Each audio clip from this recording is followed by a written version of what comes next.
शहर में रहने वाली निहारिका की शादी गांव के राम से हो जाती है। निहारिका को ज्यादा किसी चीज का शौक नहीं होता, जिस वजह से वो ससुराल में खुशी से रह रही होती है। लेकिन गोलगप्पों का प्यार सबको बहुत परेशान करता है। देखो जी, हमारी शादी को ना 1 हफ्ता हो गया और मुझे गोलगप्पे खाए हुए पूरे 7 दिन बीत गए। इतने लंबे समय तक अपने गोलगप्पों के बिना मैं आज तक नहीं रही। ओहो, आई बड़ी गोलगप्पे खाने वाली। हुक्म तो ऐसे चला रही है जैसे तेरे पापा ने हमें यहाँ कोई दुकान खोल कर दी हो।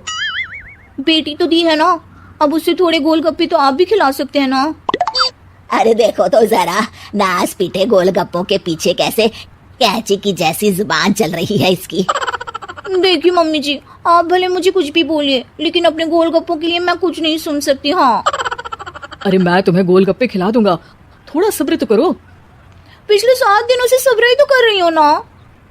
अरे गोलगप्पे ही तो है, इतना बेचैन क्यों हो रही हो? आ जाएंगे। सुनो जी, हम लड़कियां पति के बिना रह सकती हैं, पर गोलगप्पों के बिना नहीं, कभी नहीं। वो मेरा पहला और आखिरी प्यार है। निहारिका की बात सुनकर उसकी सास और पति सिर पकड़कर बैठ जाते हैं। जिसके बाद राम गोलगप्पों का इंतजाम करने घर से बाहर चला जाता है। कुछ देर बाद वो गोलगप्पे लेकर घर वापस आता है, जिन्हें देखकर निहारिका सारे काम छोड़कर खुशी से भागते हुए राम के पास आती है। तुम आ गए? इतनी देर क्यों लगाई? पता है ना मैंने तुम्हें कितना मिस किया। अरे थोड़ी देर पहले ही तो घर से गया था। क्या तुम? अरे मैं तो अपने गोलगप्पों से बात कर रही हूँ, तुमसे नहीं। निहारिका का गोलगप्पों के लिए ऐसा प्यार देखकर राम हैरान रह जाता है। अब वो गोलगप्पों को प्लेट में अच्छे से सजाकर उन्हें खाने बैठती है, लेकिन पहला गोलगप्पा खाते ही वो गुस्से में प्लेट खिसका देती है। ये कैसे घटिया गोलगप्पे उठा कर ले आए? न पानी में स्वाद, न गोलगप्पों में। हाय हाय, महारानी के नखरे तो देखो, इन्हें गोलगप्पे में भी अलग अलग स्वाद चाहिए। ठीक है, आप लोग इस पर बहस मत शुरू कर देना, मैं ना कल दूसरी जगह से खरीद लाऊंगा, ठीक है? अगले दिन राम निहारिका के लिए गांव में दूसरी दुकान से गोलगप्पे खरीद कर लाता है, पर उसे वो भी पसंद नहीं आते। जिसके बाद बहुत दिनों तक यही सिलसिला चलता रहता है, जिसमें राम अपनी पत्नी के लिए दूसरे गांव तक जाकर वहां से भी गोलगप्पे खरीद कर लाता है, पर निहारिका को कहीं के कोई भी गोलगप्पे पसंद ही नहीं आते। तुमको तो अच्छे गोलगप्पे की पहचान करना आता ही नहीं है, तुमको गोलगप्पे का प्यार पता ही नहीं है, तुमसे कुछ होता ही नहीं है। अरे तुमसे बहुत होता है तो तुम खुद कर लो ना। सास की बात पर निहारिका बैग पैक करके घर से जाने लगती है, जिस पर राम उसे रोकते हुए कहता है, अरे इतनी सी बात पर कोई घर छोड़कर जाता है क्या? मैं कल शहर जाकर तुम्हारी पसंद के गोलगप्पे ले आऊंगा, ठीक है? आपको कहीं जाने की जरूरत नहीं है, मैं शहर चली जाती हूँ और घर छोड़कर नहीं जा रही, गोलगप्पे खाने जा रही हूँ। ये कहकर निहारिका शहर में अपने पापा के घर चली जाती है, जहाँ पर वो सुबह के नाश्ते से लेकर रात के खाने तक में मन और पेट भर कर गोलगप्पे खाती रहती है, जिससे उसकी तबीयत खराब हो जाती है और उसे अस्पताल में एडमिट करना पड़ता है। फूड पॉइजनिंग है, जंक फूड बिल्कुल बंद करना होगा। लो, बहुत गोलगप्पे गोलगप्पे करती रहती थी, कर दिया ना गोलगप्पे ने बीमार।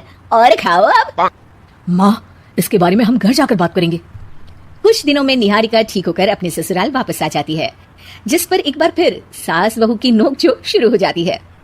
अब थोड़े दिन अपने प्यार से दूर रहना, नहीं तो इस बार सीधा भगवान के घर पहुंच जाओगी। इस बार सास की बात का कोई जवाब दिए बिना निहारिका अपने कमरे में चली जाती है। बीमार होने की वजह से निहारिका गोलगप्पे तो खा नहीं पाती, लेकिन अभी भी उसके मन में हर वक्त उन्हीं के ख्याल चलते रहते हैं। हाय मेरे प्यारे गोलगप्पे, इस कलमुए फूड पॉइजनिंग ने मुझे मेरे प्यार से दूर कर दिया।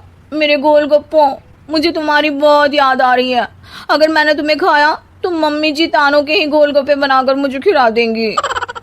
एक दिन निहारिका अपने चेकअप के लिए डॉक्टर के पास गई, जिसकी घर से निकलते ही राम रसोई में जाकर कुछ करने लगता है। शाम को निहारिका के घर वापस आते ही उसकी सास कहती है, शक्ल से तो लग रहा है कि डॉक्टर ने थोड़े और समय तक गोलगप्पे बंद कर दिए। अच्छा है, कम से कम अब हमें पूरा दिन गोलगप्पा पुराण तो नहीं सुनना पड़ेगा। सास की बातें सुनकर निहारिका चिढ़ते हुए अपने कमरे में जा रही होती है। तभी राम गोलगप्पों से भरी एक बड़ी प्लेट लेकर उसके सामने आ जाता है, जिन्हें देखकर निहारिका का चेहरा खिल उठता है। ये मैंने तुम्हारे लिए बनाया है, तुम्हें अपने पसंद की चीज खाने से कोई नहीं रोक रहा। जितना खाना है उतना खाओ, लेकिन उससे खाने की एक लिमिट होनी चाहिए। हाँ बहू, किसी भी चीज की अति हमेशा नुकसानदायक ही होती है। ठीक है, पर अभी मुंह में पानी आ रहा है, गोलगप्पे खाऊं प्लीज? अरे अकेले क्यों, सब साथ मिलकर खाएंगे ना। Subscribe for more content.